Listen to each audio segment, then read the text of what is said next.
Today I'm with the Dr. Coach Nick Garrett of the Andrew College Fighting Tigers. Coach, how are you doing?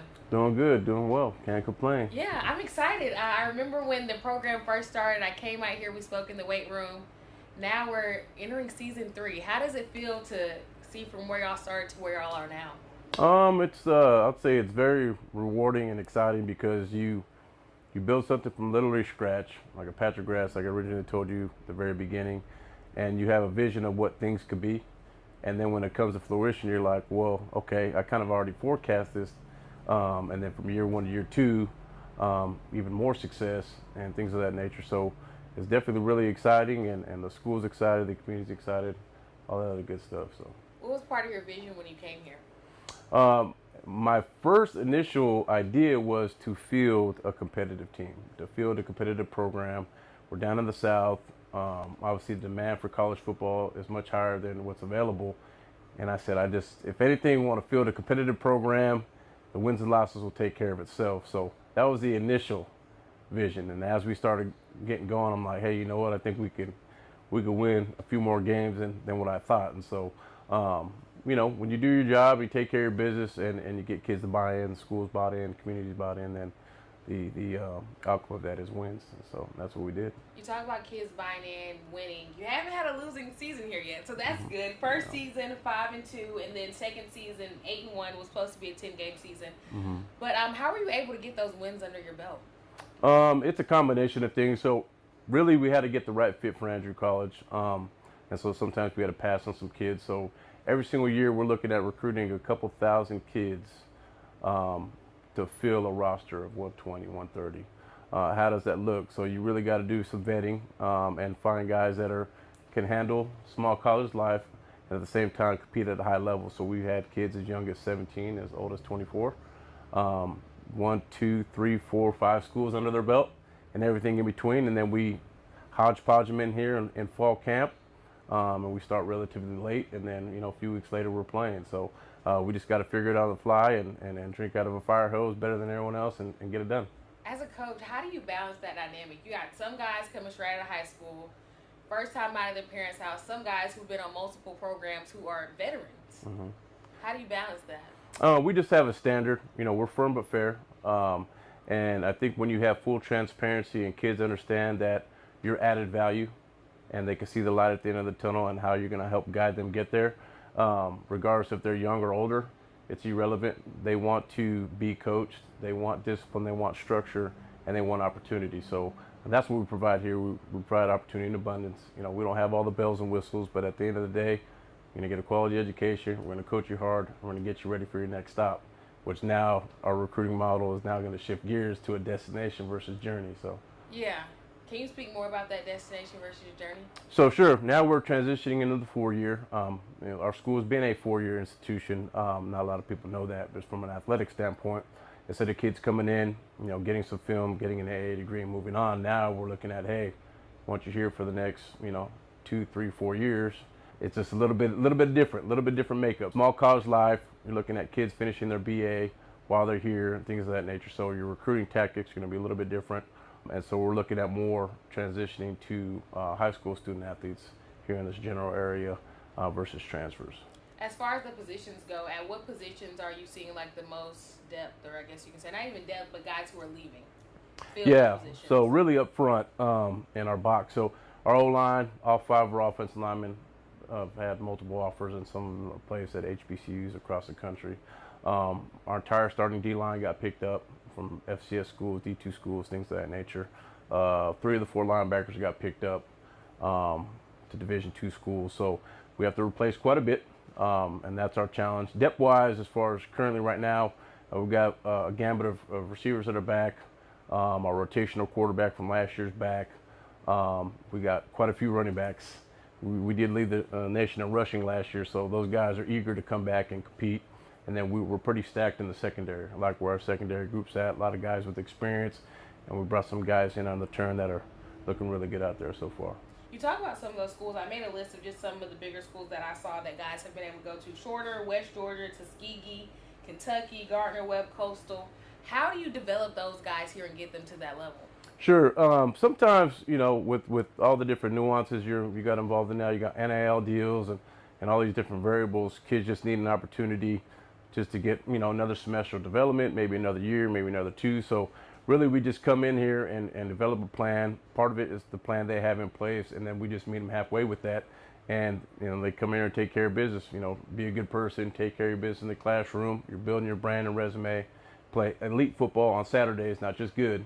And then ultimately we get them where they need to go. So it's not a hard sell. Obviously, when you win and you're putting good product on the field and developing good product in the classroom, then schools will come by and they'll want our guys down here in Cuthbert, Georgia.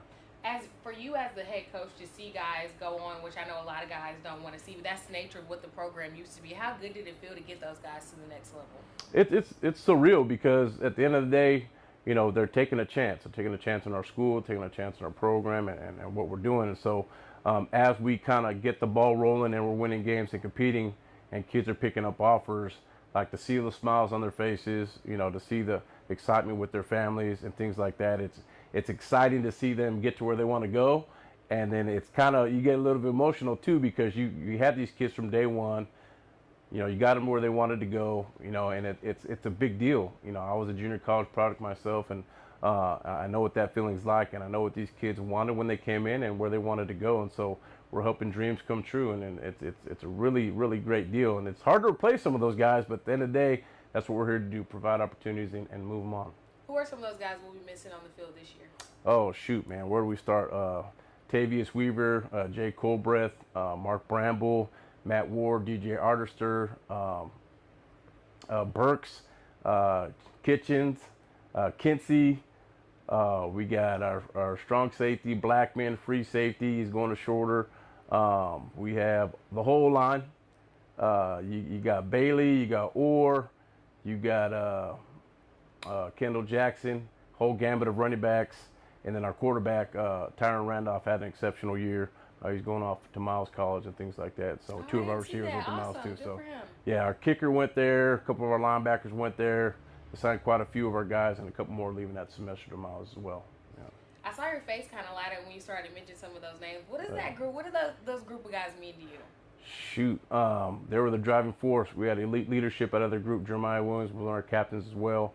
Those guys were excited to be here. It meant something to them. They took pride in it. Took pride in being a part of Andrew College, not just the football program, but all things Andrew College. And they were just the beat of the program. So anything that kind of happened, they policed it on their own, during practice, in the dorms, and on the field. So you count on those guys do a lot. They competed at a high level. They constantly made plays. Their expectation was higher than what I gave them. And those are hard guys to replace. I don't care what level you're at. How do you keep the expectation, the foundation that they built here the same as we move forward to NAIA? So we're looking for, the same comparable style of athletes, kids that are high character, great leaders, take care of their business, want to compete at a high level. Maybe they just need, a second chance or a nudge, or for some kids in the general area, they just want a place to call home for the next 4 years and earn their bachelor's degree. So that's what we're going after. We're going to compete. We're going to win some games going into this new transition, and come watch us. I think we're at a good stopping point right here. You talked about the old. After the break, we're going to talk a little bit more about the new, the NAIA, and some guys we can expect to see this spring. So stick with us. Mm-hmm. Thanks for sticking with us on this episode of Sports Talk. I'm still here with Coach.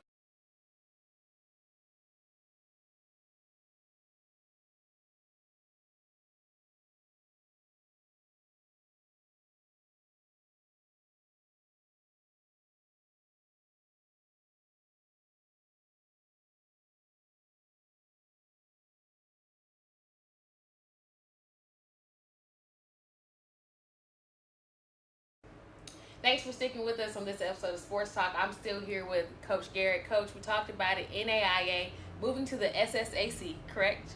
We'll be independent this first year, okay, gotcha. And then the following year we're going to be, transition. Okay. Mm-hmm. So moving to independent this first year, how does that affect the schedule?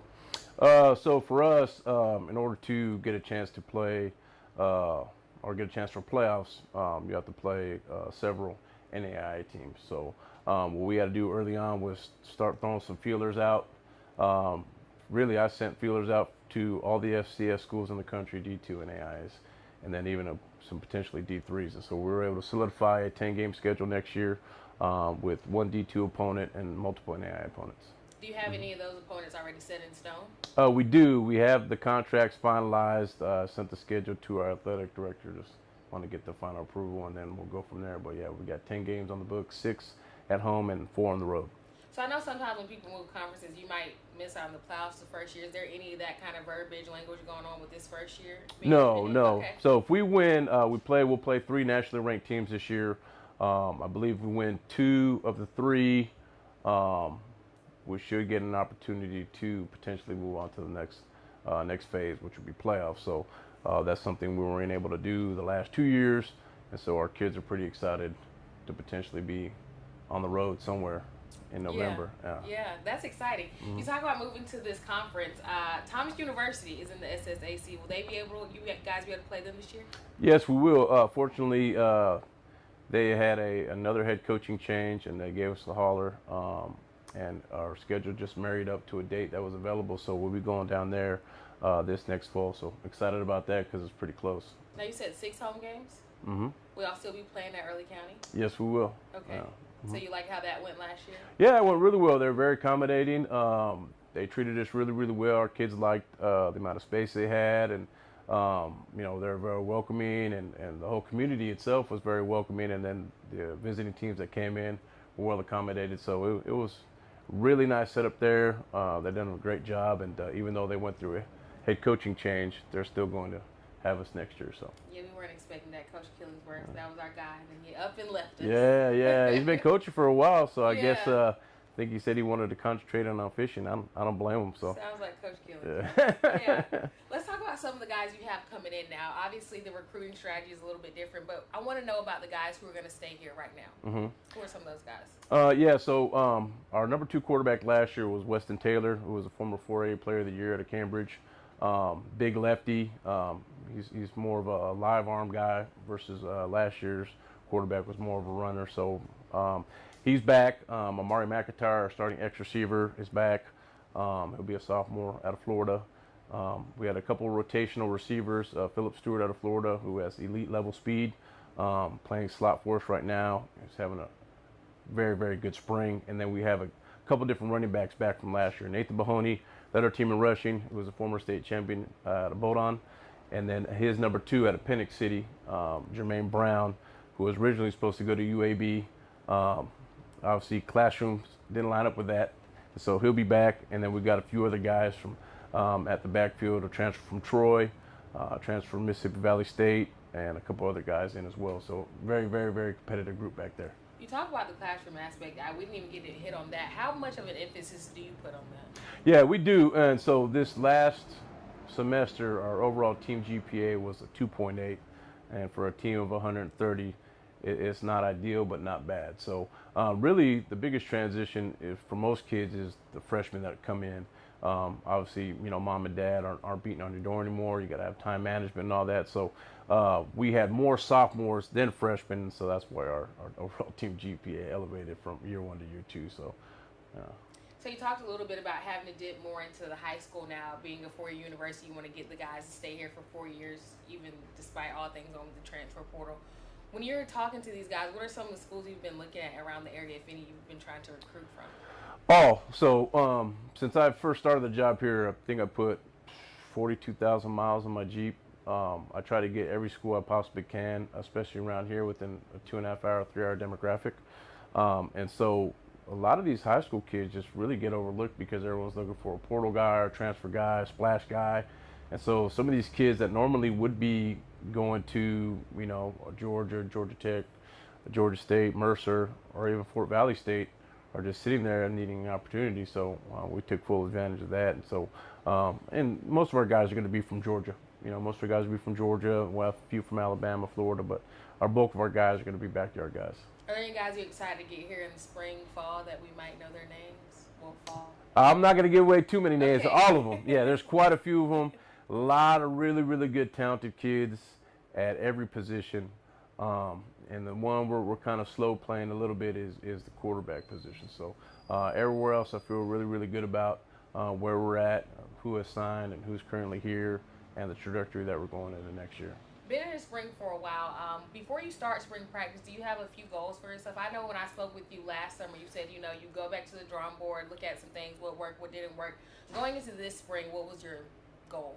Really, it's just to make sure that we do a very, very good job as far as evaluating a lot of these new kids at skill levels and guys that transition from fall into spring, put them in spots where they can be able to compete and really get a firm evaluation to kind of see where things are at. Because at the end of the day, we are a scholarship school. I tell these kids all the time, your scholarship expires at the end of spring, which is in a couple of weeks. So you're interviewing for your job every day, whether you're returning or whether you're new. Because right now we have over 400 kids that have started the process to get admitted into school, and we're a roster of 130, and right there on our field right now we got 70.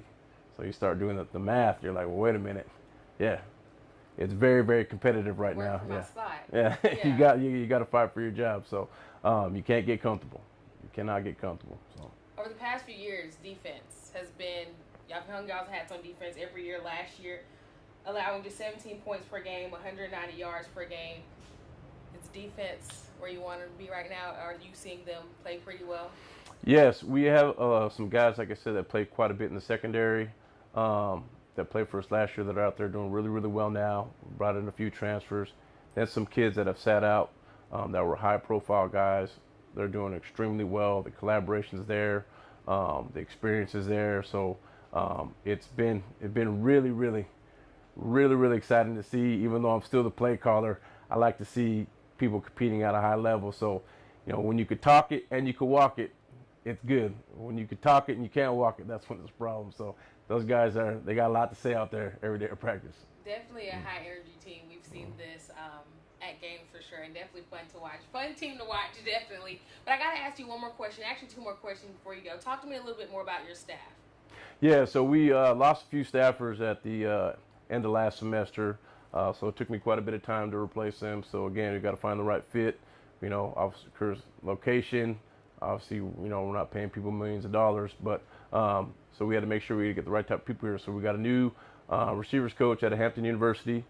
Coach Gonzalez has done a great job already. We got Coach Briggs will be our online coach. He's kind of been around the block, GMC, D2, arena football. He's from North Carolina. He's done an exceptional job already. And then we got our new special teams recruiting coordinator, Coach Plasko, who was formerly at Lincoln out of Pennsylvania. So all those guys bring a different element from wherever they came from. We already kind of have a format in place of how we attack things, especially from a recruiting standpoint. So those guys have really kind of jumped in with 2 feet and hit the ground running. Done a great job.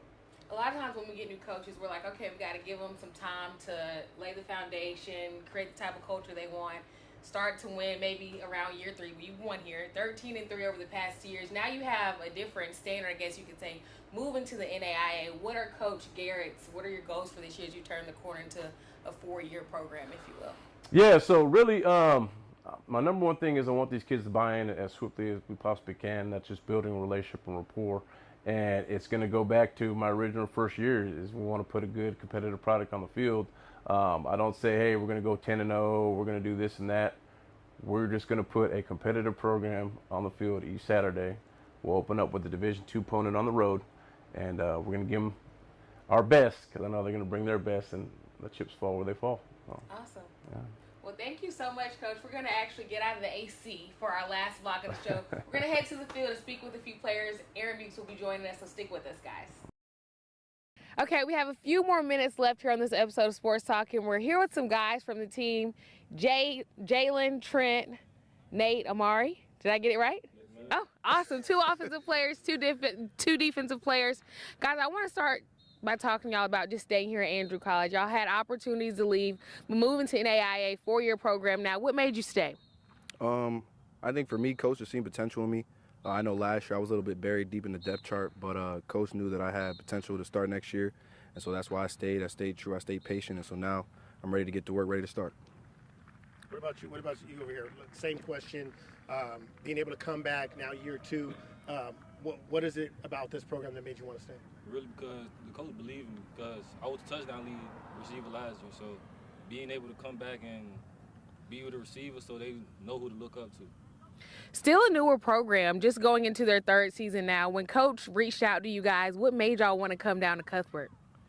So really just the family, like everybody, just like brotherhood, and I just like that about the school. So we're gonna come together, say we fight together, we ball together.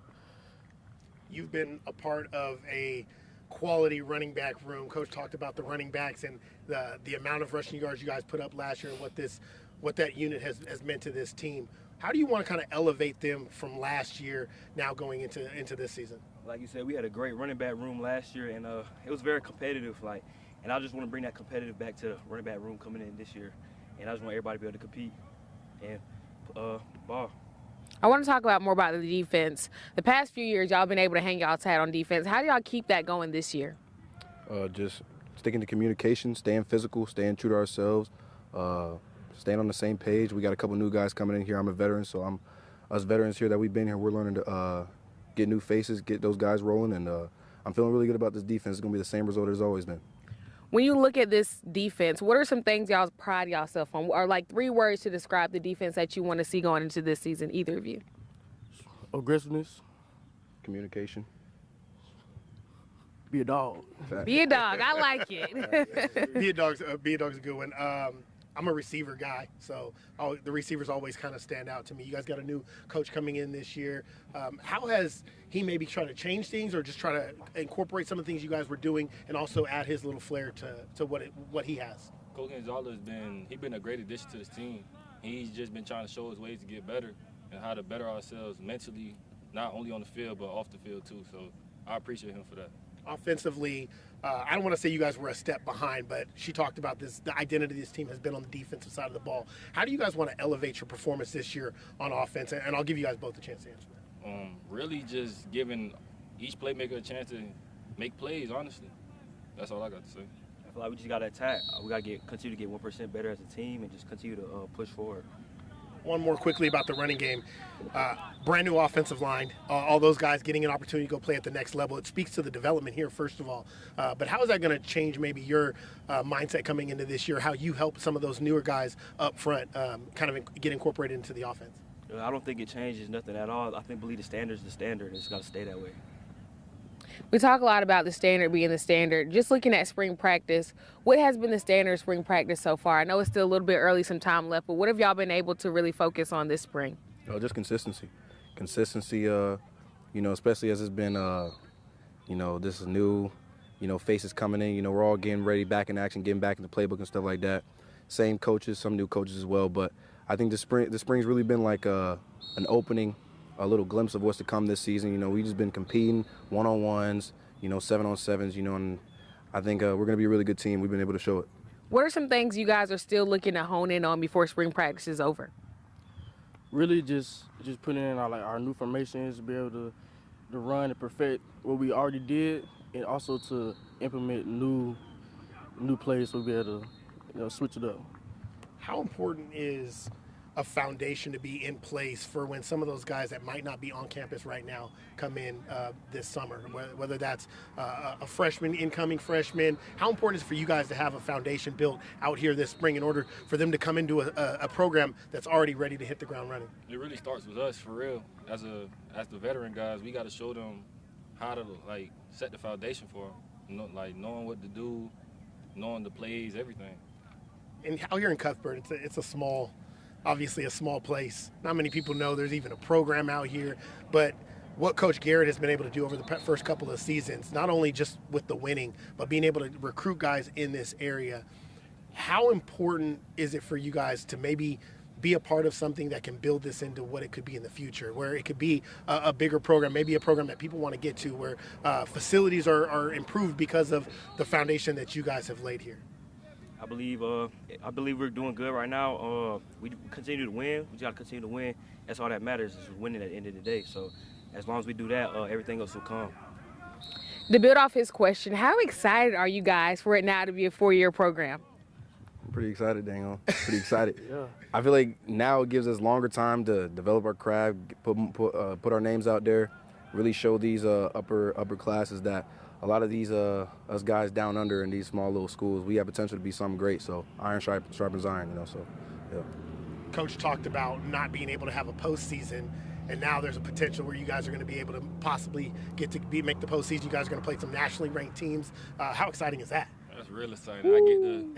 I get to display my talents. Man, I feel amazing. Okay, I want to know more about you guys. The high school y'all came from, and then, just the high school y'all came from, and then maybe something special about one of the other guys up here. A little quiz, get to know you guys a little bit better.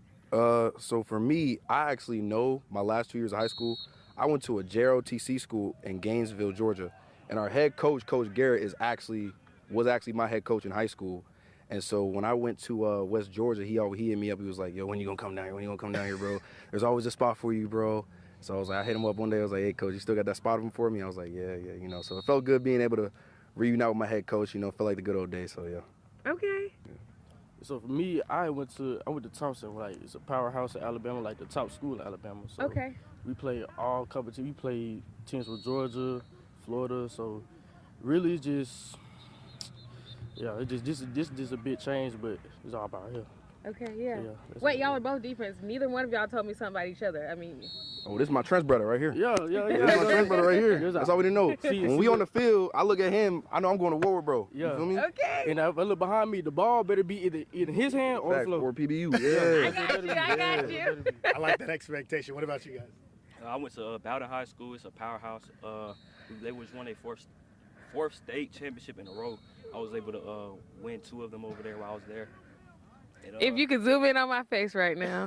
We covered some teams that played against Bowden in those state Y'all championships. get us So you every guys, year. So the year you guys played Schla, I believe, you were probably there then. I think I was ineligible. I was my junior year. Okay, Yeah.